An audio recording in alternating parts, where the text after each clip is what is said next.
Pemirsa, saatnya kita akan menuju ke kantor BNPB untuk mengikuti secara langsung konferensi pers yang akan berlangsung di sana. Tidak boleh mencari atau menjemput bahaya dan juga tidak boleh menularkan bahaya itu kepada orang lain. Jangan sampai kita menjemput bahaya, kita berkerumun di suatu tempat termasuk di tempat-tempat ibadah. Itu sangat berpotensi untuk kita membahayakan diri kita dan juga orang lain. Wala tulqu biaidikum ila tahlukah. Janganlah engkau melemparkan dirimu dalam kehancuran. Oleh karena itu, meskipun kita sama-sama memahami dan menyadari betapa pentingnya dan betapa mulianya berada atau beribadah di masjid, akan tetapi dalam konteks seperti sekarang ini, wajib hukumnya bagi kita untuk tetap berada dan beribadah di rumah.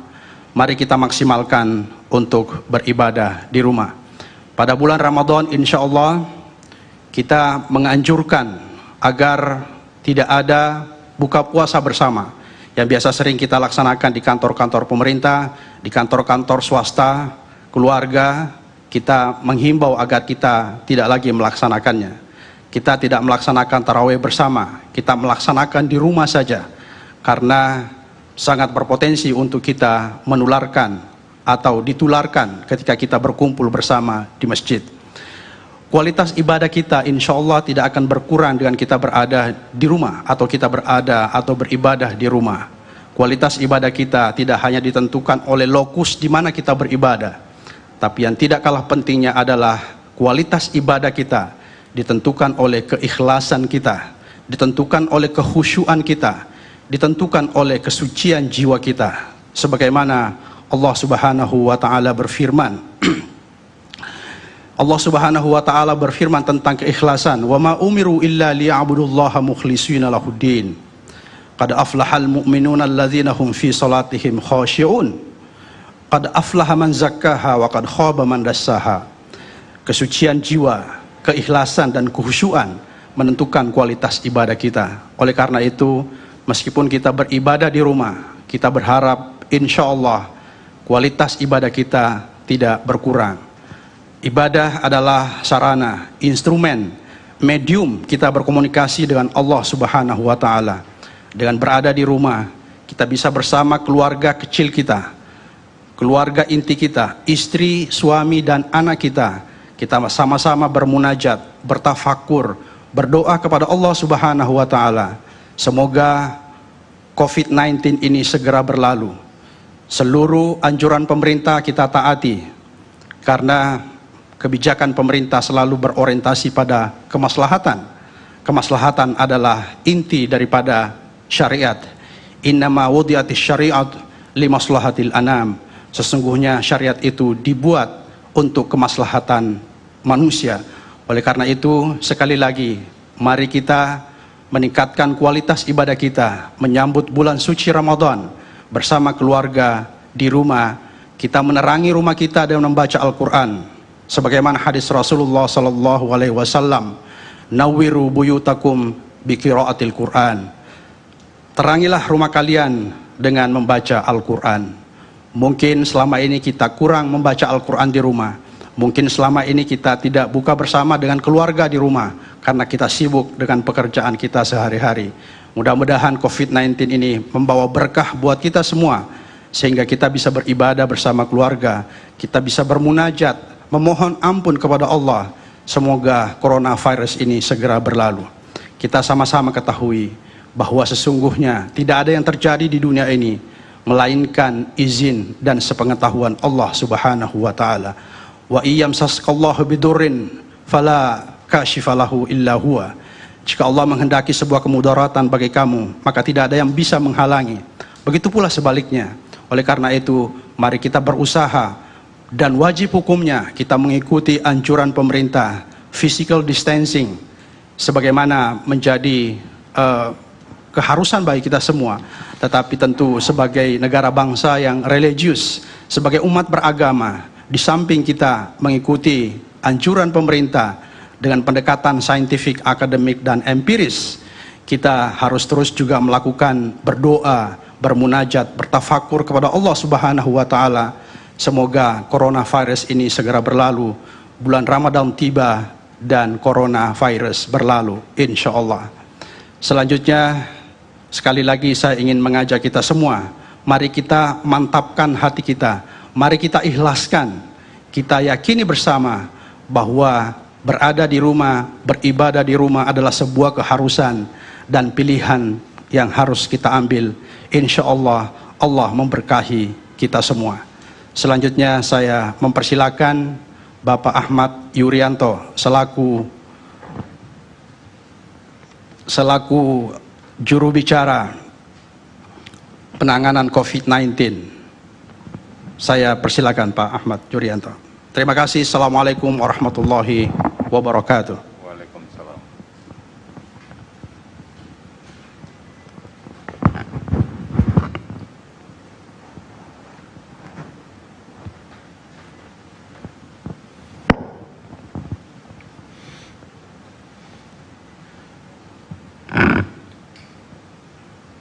Selamat sore saudara-saudara sekalian.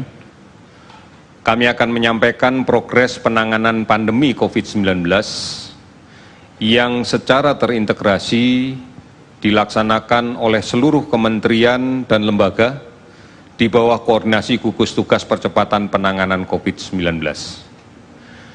Yang pertama, pemerintah memiliki prioritas dalam mengatasi pandemi ini, yaitu prioritas di bidang kesehatan dan prioritas di bidang dampak yang dimunculkan di luar kesehatan. Gugus Tugas Percepatan Penanganan COVID-19 bekerja berdasarkan pada 6 arahan Presiden untuk membendung penyebaran COVID-19, yaitu yang pertama, pengujian sampel dilaksanakan secara masif, disertai dengan kontak tracing atau pelacakan kontak dekat dengan kasus yang positif secara lebih agresif dengan melibatkan seluruh aparat pemerintahan di daerah, baik aparat pemerintahan desa, RT, RW, ataupun dengan unsur kepolisian dan TNI. Ini tujuannya adalah untuk secara komprehensif kita bisa menemukan kontak tracing dan kemudian dilaksanakan screening terhadap kontak tracing tersebut, sehingga jika didapatkan kasus yang kemudian positif atau kasus yang kita duga memiliki gejala ke arah positif, bisa kita tindak lanjuti dengan isolasi yang ketat. Upaya ini dilakukan dalam rangka untuk membatasi kasus positif yang kita yakini sebagai sumber penularan bisa kita batasi agar tidak berinteraksi dengan kelompok rentan sehingga menimbulkan penularan yang baru. Kita sudah bisa menguji sampai dengan 17.900 sampel pada hari ini. Kita akan terus meningkatkan kapasitas ini. Kemudian arahan yang kedua adalah bahwa layanan konsultasi medis diharapkan bisa kita lakukan dengan menggunakan teknologi. Ini ditujukan adalah untuk mengurangi pergerakan menuju ke rumah sakit yang sudah barang tentu akan meningkatkan risiko terjadinya penularan. Telah banyak layanan telemedicine yang disiapkan oleh pemerintah, oleh swasta yang terintegrasi bersama-sama. Oleh karena itu kita harapkan semua masyarakat yang membutuhkan konsultasi medis bisa menggunakan fasilitas ini dalam rangka untuk mengurangi risiko terpapar penyakit ini. Kemudian yang ketiga, komunikasi harus dilaksanakan secara efektif, secara detail, secara baik dan transparan kepada semua pihak. Kita berharap bahwa masyarakat memahami betul pada tataran sampai dengan operasionalnya dari arahan-arahan, dari pedoman-pedoman, dari petunjuk-petunjuk yang dibuat oleh pemerintah. Oleh karena itu, kita harus meyakini bahwa komunikasi yang kita sampaikan kepada masyarakat bisa dipahami dan bisa dilaksanakan dengan baik. Kemudian yang keempat, sudah barang tentu disiplin yang kuat untuk menghadapi pandemi ini harus muncul pada masyarakat. penegakan hukum akan dilaksanakan dengan bantuan aparat negara. Ini tujuan kita agar pedoman-pedoman, agar instruksi dan arahan yang sudah kita buat bisa dilaksanakan dengan disiplin. Hanya ini modal utama kita untuk memutus rantai penularan. Kemudian yang kelima, semua pihak diminta untuk memberikan jaminan atas kelancaran arus logistik. Ini menjadi penting karena bagaimanapun juga pada kebutuhan logistik yang harus disebar mulai dari pusat sampai daerah dan dari gudang-gudang logistik sampai ke daerah harus tetap berjalan dengan lancar, tetap berjalan dengan baik. Oleh karena itu semua pihak harus memberikan jaminan ini. Kemudian yang terakhir, kebijakan stimulus ekonomi yang telah dirumuskan oleh pemerintah harus betul-betul tepat sasaran. Kebijakan stimulus ekonomi harus betul-betul tetap sasaran dan berfokus pada pemutusan rantai penularan COVID-19. Saudara-saudara, kami berterima kasih atas kesabaran dan kemauan bekerja sama, karena kesabaran dan gotong royong kita saat ini sedang diuji. Mari kita siapkan stamina sosial kita dalam menghadapi ujian yang tidak ringan ini. Oleh karena itu, sudah pada saatnya tenggang rasa, gotong royong, dan saling melindungi yang merupakan jati diri bangsa Indonesia, saat inilah kita tunjukkan. Saat inilah kita buktikan. Saudara-saudara, tantangan risiko kesehatan dan dampaknya dalam kehidupan sosial ekonomi sudah cukup berat. Oleh karena itu, mari pastikan kita tidak perlu lagi menambah beban psikologis kita atas berita-berita dan informasi yang tidak benar, atas berita dan informasi yang tidak bisa dipertanggungjawabkan terkait dengan COVID-19. Kementerian Komunikasi dan Informasi terus-menerus melakukan pendeteksian terhadap sebaran-sebaran berita yang tidak bisa dipertanggungjawabkan yang berada di internet. Sudah ribuan sebaran hoax yang muncul di jejaring internet kita. Penegak hukum dalam hal ini Polri tengah menangani permasalahan ini dan terus akan melakukan penindakan terkait dengan sebaran berita yang justru hanya menimbulkan kepanikan, ketakutan, dan ketidaktenangan pada masyarakat. Oleh karena itu, mari bersama-sama kita tetap untuk berada dalam jalur informasi yang benar, jalur informasi yang bisa dipertanggungjawabkan, jalur informasi yang resmi diberikan oleh pemerintah dan diberikan oleh para ahli. Banyak online yang bisa kita akses, banyak informasi yang bisa kita akses, baik di covid19.go.id, hotline 119, WhatsApp COVID-19, Halo Kemkes di 15567, serta banyak sekali layanan aplikasi online dan layanan-layanan telemedicine yang lainnya. Secara rutin siaran TVRI dan RRI yang juga disebarluaskan oleh televisi dan radio swasta lainnya memberikan informasi tentang COVID-19 ini. Inilah yang harus kita jadikan pegangan, inilah yang harus kita jadikan pedoman di dalam kaitan untuk mendapatkan informasi dengan baik. Terakhir, data kinerja kita terkait dengan pendataan kasus COVID per tanggal 17 April pukul 12.00 WIB. Uji laboratorium yang kita sudah laksanakan sekarang sudah aktif lebih dari 34 laboratorium dan sebentar lagi dalam waktu dekat kita akan menambah lagi dan meluaskan sebarannya.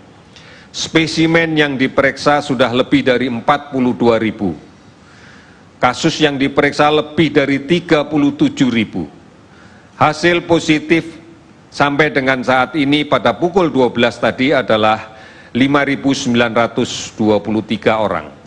Hasil negatif 31.211 orang. Sementara kewaspadaan kita terhadap orang dalam pemantauan yang kita betul-betul harus perhatikan ada lebih dari 173.000. Pasien dalam pengawasan ada 12.610 yang nantinya ini akan menjadi prioritas untuk dilaksanakan pemeriksaan dengan PCR yang real time. Konfirmasi positif COVID-19 adalah 5.923. Kita bersyukur yang sembuh sekarang sudah mencapai 607 orang dan sudah barang tentu ini akan terus meningkat dalam jumlah yang cukup besar dalam beberapa hari ke depan. Kasus meninggal 520 orang. Seluruh provinsi di tanah air ini sudah terdampak, 34 provinsi. Kabupaten kota terdampak ada 214 kabupaten. Kalau kita perhatikan sebaran pasien sembuh yang paling banyak adalah berada di DKI Jakarta 204 pasien, di Jawa Timur 94 pasien, Sulawesi Selatan 43 pasien, Jawa Barat 41 pasien, Bali dan Jawa Tengah sama-sama 36 pasien. Namun total di 29 provinsi yang lainnya jumlahnya adalah 607 pasien. Rincian itu bisa kita bagi sebagai berikut. Kasus terkonfirmasi positif pada hari ini sebanyak 407 pasien. Sehingga jumlahnya menjadi 5.923 pasien. Pasien sembuh ada 59 pasien, sehingga total menjadi 607 pasien. Pasien meninggal 24 orang, sehingga menjadi 520 pasien. Saudara-saudara, ini gambaran yang harus kita lihat secara utuh, bahwa penularan masih terus terjadi. Ini sudah menjadi bencana nasional. Oleh karena itu, mari berpartisipasi lebih banyak dan lebih serius. Karena ini adalah masalah kita bersama. Hanya kita secara bersama-sama yang bisa menyelesaikan permasalahan ini. Pastikan kita tidak tertular dan tidak menulari. Mari kita sebarluaskan dan laksanakan penggunaan masker. Maskerku melindungi kamu, maskermu melindungi aku. Sekali lagi, ini yang harus kita lakukan. Maskerku melindungi kamu dan maskermu melindungi aku. Hargai dan bantu mereka yang melaksanakan isolasi mandiri. Jangan diskriminatif terhadap pasien COVID-19 yang sudah sembuh. Dan kita tidak boleh menolak jenazah COVID-19. Tunjukkanlah bahwa ini adalah hakikat jati diri kita sebagai bangsa Indonesia yang memiliki nilai-nilai kemanusiaan yang luhur. Saudara-saudara sekalian, lawan COVID dengan tingkatkan imunitas diri kita. Makan yang bergizi, sabar dan tenang, istirahat yang cukup dan teratur, tidak panik dan jaga hati kita tetap gembira. Jaga jarak, pakai masker, jangan sentuh mata, hidung, mulut sebelum mencuci tangan dengan menggunakan sabun dan air yang mengalir. Gotong royong dan bersatu melawan COVID dari pusat sampai ke daerah, sampai ke desa, sampai ke RT, sampai ke keluarga. Rumah adalah benteng kita. Kita harus mewaspadai pada pola-pola pancaroba seperti saat ini. Secara klasikal kita bisa mendapatkan gambaran peningkatan pasien demam berdarah. Oleh karena itu, inilah saat yang paling baik bagi kita untuk tetap bersama di rumah. Bersama keluarga kita lakukan pemberantasan sarang nyamuk. Bersama keluarga kita lakukan pemantauan detik di rumah kita. Bersama keluarga kita jaga kebersihan. Karena kita pahami infeksi demam berdarah dan infeksi COVID apabila terjadi bersamaan, ini akan menyulitkan kita, akan menambah jumlah kesakitan, dan tidak menutup akan meningkatkan jumlah kematian. Oleh karena itu, ini yang menjadi penting untuk kita pahami. Mari berada di rumah bukan hanya untuk menghindari penularan COVID, tapi berada di rumah juga sekaligus untuk membasmi, memberantas sarang nyamuk. Karena kita akan berhadapan dengan infeksi yang lain yang secara iklim, secara cuaca memberikan gambaran yang meningkat di musim-musim pancaroba. Waspada terhadap demam berdarah. Di rumah lakukan pembersihan sarang nyamuk. Kita lakukan ini dengan keluarga kita bersama-sama. Kita bisa, karena kita bisa menjadi teladan untuk lingkungan kita. Kita bisa melindungi orang lain. Kita bisa menjadi pahlawan untuk tetangga-tetangga kita. Oleh karena itu, yakinlah seyakin-yakinnya bahwa Allah akan meridhoi upaya kita. Kita pasti bisa. Kita pasti bisa. Sekian dan terima kasih.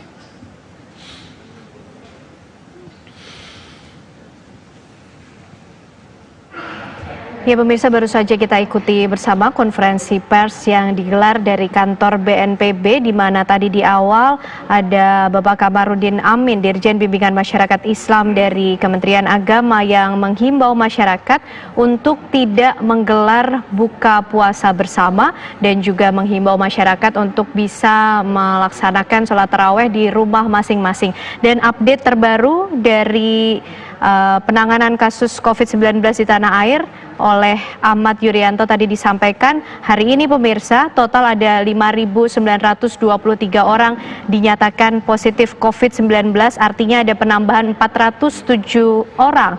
Kemudian jumlah pasien yang dinyatakan sembuh bertambah 59 orang menjadi 607 orang, serta ada 24 orang tambahan dinyatakan meninggal dunia, sehingga data terakhir menjadi 520 orang hingga hari ini 17 April 2020.